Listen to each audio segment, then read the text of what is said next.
Hi friends, ఈరోజు చెల్లి బాధ కథనం గురించి తెలుసుకుందాం. తన అన్నకు చాలా సంవత్సరాల తర్వాత సంతానం కలిగింది అని ఎంతో సంతోషించింది.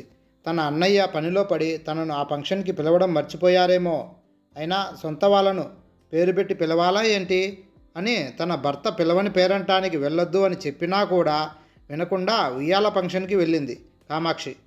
కామాక్షి ఒకప్పుడు బాగా ధనవంతురాలే, కానీ వ్యాపారంలో నష్టం కారణంగా ఈ మధ్య అప్పుల పాలు అయిపోయి వడ్డీలు కట్టలేక చాలా పేదవారిగా ఉన్నట్టుండి మారిపోయారు. అయినా కామాక్షి తన ధైర్యాన్ని కోల్పోలేదు. కష్టించి శ్రమిస్తే తిరిగి వ్యాపారం పుంజుకుంటుంది అన్న ఉద్దేశంతో ఆ వ్యాపారంలోనే ఇంకా శ్రమిస్తుంది. ఇది ఇలా ఉండగా తన అన్నయ్యకు ఎన్నో సంవత్సరాల తర్వాత లేక బాబు పుట్టాడు అని తెలిసి ఎంతో సంతోషించింది కామాక్షి. కానీ ఉయ్యాల ఫంక్షన్ చాలా పెద్దగా చేస్తున్న ఆ అన్నయ్య తన చెల్లెల్ని ఆహ్వానించలేదు. కానీ అమాయకురాలైన కామాక్షి తన అన్న తనని పిలవడం మర్చిపోయారేమో అని, అయినా నేనేమైనా పరాయిదాన్నా, సొంతదాన్నే కదా, మన ఇంట్లో మనకి చెప్పుకోవాలా ఏంటి అని అంటూ భర్తతో పాటు వెళ్దాము అనుకుని భర్తను అడిగింది పుట్టింటికి వెళ్దామని. కానీ భర్త అందుకు ఒప్పుకోలేదు. పిలవని పేరంటానికి వెళ్ళకూడదు, అయినా అందరికీ తను ఆహ్వానం పంపి మనకు మాత్రమే పంపలేదు అంటే మన పరిస్థితి ఇప్పుడు ఆర్థికంగా బాగోలేదు కాబట్టి అలా చేస్తున్నాడేమో అన్నాడు కామాక్షి భర్త. కానీ అవేమీ పట్టించుకొని కామాక్షి, మనం ఏమైనా పరాయి వాళ్ళమా, సొంత వాళ్ళమే కదా, సొంత వాళ్ళకి ఎవరైనా ఆహ్వానం పంపుతారా, వెళ్దాం పదండి అన్నది. కానీ కామాక్షి భర్త నేను రాను, నువ్వు కూడా వెళ్ళకు అని చెప్పినా కూడా కామాక్షి వినకుండా ఒకటే తన అన్న ఇంటికి బయలుదేరింది. కామాక్షి తనకున్న తక్కువ రేటు చీరలలో మంచిది చూసి కట్టుకుంది. అప్పుడు తనకి ఎటువంటి బంగారం ఆభరణాలు లేవు, మంగళసూత్రం తాడు తప్ప. అందుకే ఫంక్షన్కి వెళ్తున్నాను అని కొన్న నగలు వేసుకుని తనకు ఉన్న దాంట్లో నీట్గా రెడీ అయ్యి తన అన్న కొడుక్కి తన స్తోమతను బట్టి ఒక గిఫ్ట్ తీసుకొని వెళ్ళింది కామాక్షి. కామాక్షి తన అన్న ఇంట్లోకి అడుగుపెట్టింది. ఆ ఫంక్షన్ ఎంతో గ్రాండ్గా జరుగుతుంది. ఎంతోమంది ధనవంతులు పెద్ద పెద్ద కార్లలో వస్తూ ఉన్నారు. తన అన్న బయట నుంచి వచ్చేవారిని ఇంట్లోకి నవ్వుతూ ఆహ్వానిస్తున్నాడు. ఇల్లంతా ఎంతో సందడిగా కలగా ఉంది. తన అన్నయ్యను చూడగానే కామాక్షి ఎంతో సంతోషంతో అన్నయ్య కంగ్రాట్స్ అంటూ పిలిచింది. అది విన్న ఆ అన్న అటు ఇటు చూసి ఎవరైనా తనను అన్న అని పిలవడం విన్నారేమో అని టెన్షన్ పడుతూ ఉన్నాడు. గబగబా తన చెల్లి దగ్గరికి వచ్చి కాస్త దూరంగా నిలబడి, ఏంటి అసలు, నిన్ను పిలవకుండా నువ్వు ఎలా వచ్చావు, అయినా ఈ చీర నగలు ఏంటి, నా పరువు తీయడానికే ఇలా తయారై వచ్చావు, ఇక్కడ నాతోటి వ్యాపారులు ఎంతో పెద్ద పెద్ద ధనవంతులు చాలామంది వచ్చారు, వాళ్ళ ముందు నువ్వు నన్ను అన్నయ్య అని పిలవకు, ఎలాగో వచ్చావు కదా, కాసేపు ఉండి వెళ్ళిపో, ఆ రూమ్లో కూర్చో ఒక దగ్గర, బయటికి అస్తమాకు రాకు అంటూ వెనకాల నుంచి వస్తున్న అతిథులను రిసీవ్ చేసుకోవడానికి వెళ్ళిపోయాడు. అది విని కామాక్షి కళ్ళల్లో గిర్రున నీళ్లు తిరిగాయి. తన భర్త వద్దని చెబుతున్నా వినకుండా తాను తన అన్న ఇంటికి వచ్చింది. కానీ తన అన్న ఎన్నో మాటలు. ఒకప్పుడు తన దగ్గర ఆస్తి ఉన్నప్పుడు ఎంతో మర్యాదగా ప్రేమగా చూసే అన్నయ్య ఈరోజు తన దగ్గర ఆస్తి లేకుంటే ఇంత ఘోరంగా చూస్తాడా, మానవ సంబంధాలన్నీ ఈ డబ్బుతోనేనా అనుకొని ఆమె బాధతో అక్కడి నుండి వెనుతిరిగిపోయింది.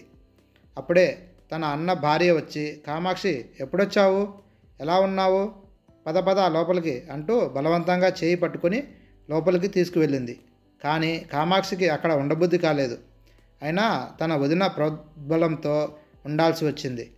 ఇంకా తన బంధువులు కూడా అక్కడ ఉండడంతో వాళ్ళు ఏమనుకుంటారో, తన అన్న ఇలా అన్నాడు అని చెబితే తన అన్న మర్యాద పోతుందని తన బంధువులకు ఏమీ చెప్పకుండా అక్కడ వారితో పాటు కలిసి కాసేపు ఉండి బయలుదేరింది.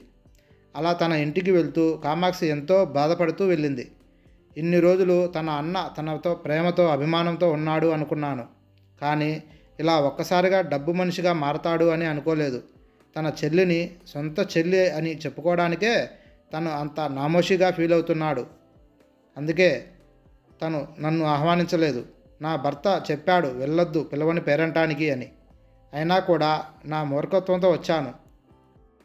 ఇప్పుడు ఇలా పుట్టింట్లో జరిగిన ఈ అవమానాన్ని భర్తకు ఏమని చెప్పను, చెబితే నాకు పరువు ఉంటుందా అంటూ తన బాధను తనలోనే దిగమింగుకొని అత్తగారింటికి బయలుదేరింది కామాక్షి. ఆ రోజంతా చాలా బాధగా ఏడుస్తూనే ఉంది. కానీ కామాక్షి అలా బాధపడుతూ కూర్చుంటే లాభం లేదు అనుకుంది. పరిస్థితులు ఎప్పుడూ ఒకేలా ఉండవు. ఈ పరిస్థితిని దాటడానికి ఇంకా కష్టపడి వ్యాపారాన్ని ఎలా అభివృద్ధి చేయాలి అనే దానిపైన ఎక్కువగా ఆలోచించడం మొదలుపెట్టింది కామాక్షి. తనకు వచ్చిన సలహాలను భర్తతో పంచుకునేది. అలా భార్యాభర్తలు ఇద్దరూ కలిసి బిజినెస్ టెక్నిక్స్తో మెల్లిమెల్లిగా ఆ వ్యాపారంలో అభివృద్ధి చెందసాగారు. అప్పుడు కామాక్షి ఎంతో అభివృద్ధి చెందింది. ఆ వ్యాపారంలో తన దగ్గర ఇప్పుడు చాలా డబ్బు ఉంది. అతి పెద్ద సంపన్నురాలుగా మిగిలింది. ఇప్పుడు తను 100 మందికి జాబ్ ఇచ్చే సిచ్యువేషన్లో అభివృద్ధి చెందింది. ఆ వ్యాపారంలో తన దగ్గర ఇప్పుడు చాలా డబ్బు ఉంది. అతి పెద్ద సంపన్నురాలుగా మిగిలింది. ఇప్పుడు కామాక్షి దగ్గర తన అన్నకు ఉన్న ఆస్తి కంటే 3 ఇంతలు ఎక్కువగా ఆస్తి వచ్చింది. ఇది తెలుసుకున్న అన్న ఇప్పుడు ఫోన్లో పలకరించడం, మాట్లాడడం చేస్తూ ఉన్నాడు. అప్పుడప్పుడు ఒకరోజు స్వయంగా ఇంటికి వచ్చాడు కామాక్షి వాళ్ళ అన్న. కామాక్షి మరియు కామాక్షి భర్తతో ఏదో స్తోమతకు తగ్గట్టు ఏదో చిన్న ఇల్లు కట్టుకున్నాం, మీరిద్దరూ తప్పకుండా రావాలి. కామాక్షి బావగారు మీరు కూడా తప్పకుండా 2 రోజులు ముందే రావాలి, మీరు కాకుంటే ఇంకా మాకు ఎవరున్నారు అంటూ చెప్పాడు. కామాక్షి తన అన్న ఇంటికి వెళ్ళాలా వద్దా అని కాసేపు ఆలోచించింది. ఒక ఆలోచనకు వచ్చి తర్వాత కామాక్షి తన అన్న గృహప్రవేశానికి వెళ్ళింది. ఈసారి కామాక్షి చాలా ఖరీదైన చీర మరియు చాలా ఖరీదైన ఆభరణాలు ధరించి పెద్ద కారులో ఎంతో స్టైలిష్గా అందంగా తయారై దిగింది. చెల్లెలు వచ్చింది అని తెలుసుకున్న ఆ అన్న గబగబా కారు దగ్గరికి వచ్చి చెల్లెల్ని సాధారణంగా ఇంట్లోకి ఆహ్వానించాడు. ఎంతో మర్యాదను చూపిస్తున్నాడు. బంధువులతో పాటు తన చెల్లి కింద కూర్చోవడానికి వెళితే, వద్దమ్మా నువ్వేంటిక్కడ కింద కూర్చోవడం, ఈ కుర్చీలో కూర్చో, ఇలా రా అంటూ మర్యాదలు చేశాడు. భోజనాల సమయంలో కూడా దగ్గర ఉండి మరీ ఏం కావాలో చూసుకుంటున్నాడు. అది చూసి అందరూ అబ్బో అన్నకు తన చెల్లెలంటే ఎంత ప్రేమ, అయినా ఆ చెల్లెలు బాగా ధనవంతురాలు ఉన్నట్టుంది కాబోలు అని అనుకుంటూ ఉన్నారు. తన అన్న అంతలా మర్యాద చేయడం కామాక్షికి అస్సలు నచ్చలేదు. తన అన్నకు ఎలాగైనా బుద్ధి చెప్పాలనుకుంది. అప్పుడు తన ఆ భోజనం ప్లేట్ పక్కన తను వేసుకున్న నగలు తీసి ఒక్కొక్కటిగా పెట్టింది. అలా తను ఎందుకు చేస్తుందో అర్థం కాక అందరూ అలాగే చూస్తూ ఉండిపోయారు. అలా నగలన్నీ పెట్టాక తనకు వడ్డించిన ఆ భోజనాన్ని ఆ నగల ముందు పెట్టి అక్కడి నుంచి లేచింది కామాక్షి. ఆ వింత ప్రవర్తనకు కారణమేంటి అని అన్న అడగగా కామాక్షి చెప్పింది, అన్నయ్య, ఇప్పుడు నువ్వు నాకు ఇస్తున్న ఈ గౌరవం, ఇంత మర్యాద అవి నాకు కాదు. వీటికి సంబంధించి ఈ గౌరవం మర్యాద అంతా కూడా ఈ నగలకే వస్తుంది కదా, నాకు కాదు కదా అన్నది. ఇదేంటమ్మా అలా అంటావు, నగలకు ఎవరైనా మర్యాద ఇస్తారా? నీ పైన నాకు ఎంత ప్రేమ, నేను ఎంత ప్రేమగా చూసుకుంటున్నా నువ్వు ఇలా అనడం ఏం బాగోలేదు అన్నాడు. అప్పుడు ఆ చెల్లి అన్నది, ఒకప్పుడు నేను మీ చెల్లెల్ని, ఇప్పుడు నేను మీ చెల్లెల్నే, కానీ అప్పుడు నా దగ్గర ఎక్కువగా డబ్బు లేదు. అప్పుడు నువ్వు నాకు కనీసం పలకరించడానికి కూడా, అన్నయ్య అని పిలిపించుకోవడానికి కూడా ఇష్టపడలేదు. ఇంటి ఆడపడుచునైన నాకు మొదటగా పిలవాలి అన్న ఆలోచన అప్పుడు నీకు లేకుండా పోయింది. కానీ ఈసారి నువ్వు నీ ఇంట్లో జరుగుతున్న శుభకార్యానికి ఆడపడుచుకే మొదట ఆహ్వానం పంపాలి అన్న జ్ఞానం ఎప్పుడు వచ్చింది నీకు? ఇప్పుడు నన్ను ఎంతో మర్యాదగా చూసుకుంటున్నావు. వాటన్నిటికీ కారణం నా దగ్గర ఉన్న డబ్బు, నగలు అంతే కదా. ఈ మర్యాదంతా నాకు కాదు, నా ఆస్తికి అంటూ కోపంగా అన్నది కామాక్షి. ఆ మాటలకి ఆ అన్న తను చేసిన తప్పు తెలిసింది. అంతమంది ముందు తను చేసిన తప్పు తెలుసుకున్నాడు. తను ఒకప్పుడు ఎంత మూర్ఖంగా ప్రవర్తించాను అని అనుకుని తన చెల్లెల్ని క్షమాపణ కోరాడు. కామాక్షి మంచితనంతో తన అన్నను క్షమించింది.